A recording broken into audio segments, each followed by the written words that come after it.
Preparing for installation.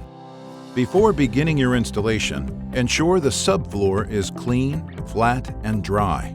Measure moisture content according to Chapter 3 of the AGIS F-5061 manual available online at armstrongflooring.com or floorexpert.com. The next step is planning your layout and fitting to ensure that you do not end up with narrow boards at the edge of your installation site. To create the proper layout, determine which direction the planks will run.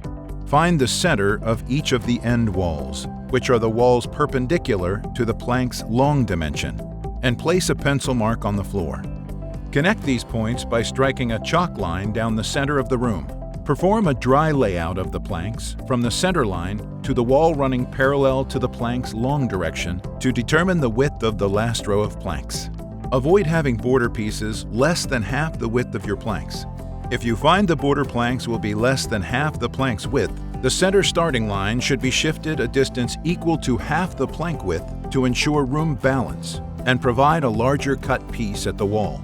Start layout of flooring and proceed with snapping chalk lines. Be sure to dry lay planks and stagger joints with a minimum of 6 inches. Avoid using planks with a length of fewer than 8 inches at the beginning and end of rows. Tip: if the end walls in the room that run opposite the direction of the planks are parallel and the planks are the same length, you can avoid end planks that are shorter than 8 inches by facing the starting wall. Measure from the end right-hand wall toward the starting left-hand wall and place a mark where the last full plank ends. Measure from this mark toward the starting wall 8 inches and place a mark. Use the cut plank left from the previous row to start the next row. If the cutoff plank falls between these two marks, cut it shorter so the end of the plank is outside the marks or start with a different plank.